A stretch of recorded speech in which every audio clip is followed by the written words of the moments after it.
Hello po mga kabayan, kumusta po kayo? Magandang, magandang gabi po sa inyo mga kabayan ko. Dito po ulit ako.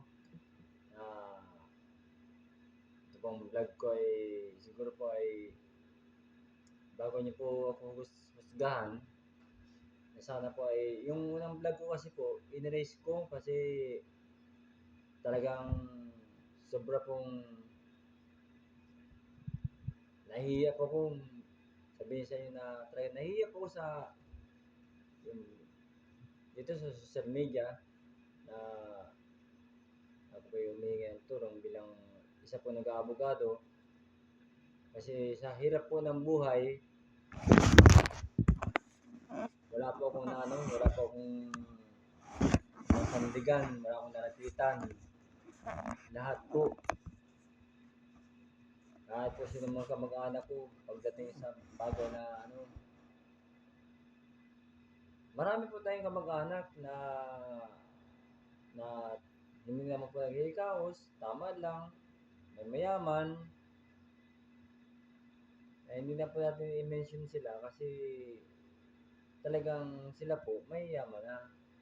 Ako po, ipinanganak ako na talagang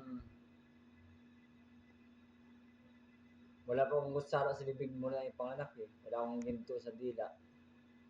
Ako isang sasabihin nila, ako daw po ay may kaya.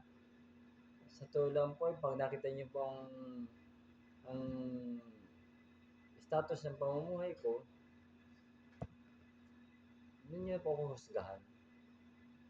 Kaya po, ako po ay may lumapit naman po sa akin, may binigyan naman po ako ng tulong na ako ay maka-enroll bilang baga, maging isa pong law student. At siyempre po, nangangarap tayo maging abogado someday. Pero po itong ano ko po sa inyo, ito pong vlog na ito, ang hinihingi ko lang talaga po, yung hopefully, talagang dapat po, sana po ay dapat po hindi ko po ito kaya-publish o kasi nakakaya po eh, may trabaho ako, pero bilang trabahador ng gobyerno, for almost 12 years, na 12 years pa ako ng January 1, 2025 po eh. As of now, I am job order status. Malayo lang talaga po sa akin ng swerte. Hindi ko po alam, ngayon nga po may election ban. Ah, paano ako maging ma-permanent sa trabaho, may election ban.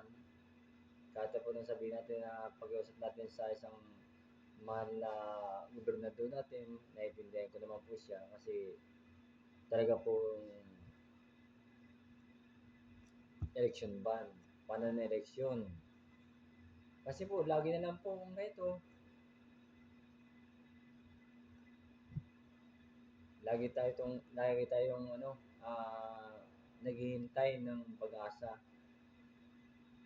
Kaya, kaya nga po dito sa social media, sa YouTube, ako po si Kabayang Billy the Kid TV, isang vlogger na hindi po umaasenso.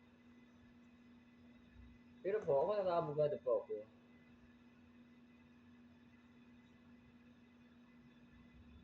Pero, nag-usap lang po tayo sa registrar about the accounting sa Our Lady of Lourdes College Foundation, College of Law, na may promissory note po tayo na laki po ng utang ko, 47,000 mahigit. Ba't napag-uusapan ko po yung pong presidente na aming doktor dito sa Provincial Hospital, si Dr. Paul Palencia. Dr. Philip Palencia pala po. Yung kampar po ni Paul. Mahirap po, maging mahirap. Pero mayaman po ako sa kaibigan. Napakayaman ko sa kaibigan. Kasi po kahit anong mangyari po sa atin na wala po tayong atraso kahit kaninong tao. Tayo po ay habang nabubuhay kasi kailangan makisama po tayo sa kapwa natin. Dahil mahirap po tayo may kaaway, hihingi ka pa ng tulong sa kapwa mo, tapos yun pala, makita ka, oh, kaaway ko to ah. Ay, tayo naman po ay disciplinary person po. Pinalaki po kami ng magulang ko ng may takot sa Diyos. Nag-aaral po ng kolehiyo, may edad na, pandemic time, 2019, hanggang makatapos ng 2023, sa kurso po BSBA, Major in Legal Management o BSBA Ligma. Ngayon po, under na doctorate po ako ngayon sa kurso sa law student o Juris Doctor. Hindi ko na po alam kung sana ma-survive ko ito.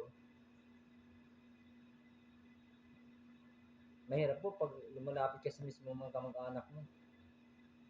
Yung mga mayayaman mga kamag-anak, mga milyonaryo. Pero hindi natin po sila masisi.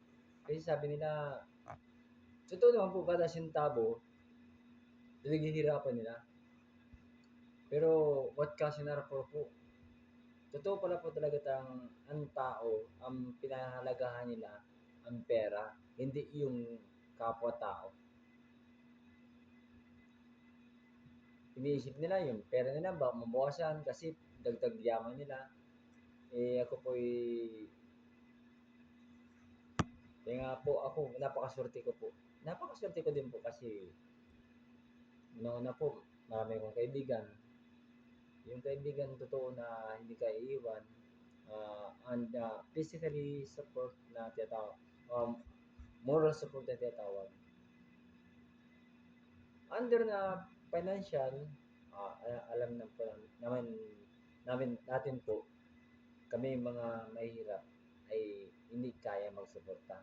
Magsuporta lang po pamasahe, wala po tayong motor, wala pong pag-aaring motorsiklo, talo po sa pamasahe. Sabi ko nga po ay bilang vlogger po ay ako ang pang vlogger pinaka-pobre eh. Lumalapit po ako sa mga kapwa-vlogger, kaso nahihiya pa ako. May lapitan akong vlogger, kaso soft-landed, baka sabihin po nila ay scammer ako na lalapit sa kanila para humingi ng tulong. Tapos baka sabihin nila may kaya ako kasi dahil sa profile account ko, ano lang po yun.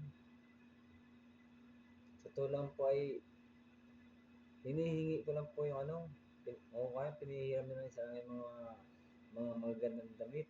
Eh ba may trabaho ko. As a government employee, nasa job order. Kaya mahirap po, maging mahirap. Pero marami pong kaibigan na may takot sa Diyos. Mabubuting kaibigan. Na nang tumulong, moral support nga lang po. Ngayon po, second semester na,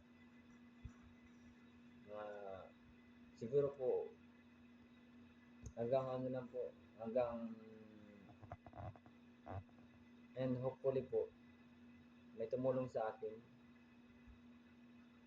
At huwag na po sasakyan, kahit huwag na po motor, basta ma-comply ko lang po ang tuition fees ko. Kasi napakamahal po ng tuition ng isang nag-aabogado. Pero po, unang-unang mga ako po sa Diyos, natutulong po ako sa mga nangangailangan talaga. Yung pong talagang gipit na nakasuhan, na pagbintangan, mga po ako sa sabon, na alam na po natin yan. Yun po ang tutulungan natin yung karapat dapat sa mga nakatulan sa bilanggo. Kaya po tayo gusto natin maging mabuting tao dahil hindi man po tayo pwede maging masamang tao kasi tayo po ipinanganak ng ginawa po nilalang po tayo ng Panginoon Diyos para maging mabuting tao at hindi maging masamang tao. Kung may naging masamang tao lang po, yun talagang intentional, ginagawa nila yung akala niya sa dagling pagyaman, angat na sila, pero mas ano pa rin po, priority po ang mabuting tao. Ako bilang nag-aabogado, siguro po, alam ko, pamamagitan ng Panginoon Diyos, may tutulong po sa akin. Sana po. Ako si Kabayang Billy the Kid TV, as in Joel Abanto, employed at Camarines Norte Provincial Hospital as a job holder for almost 12 years. Magandang gabi po. Maraming salamat po at mabuhay kayo. God bless po.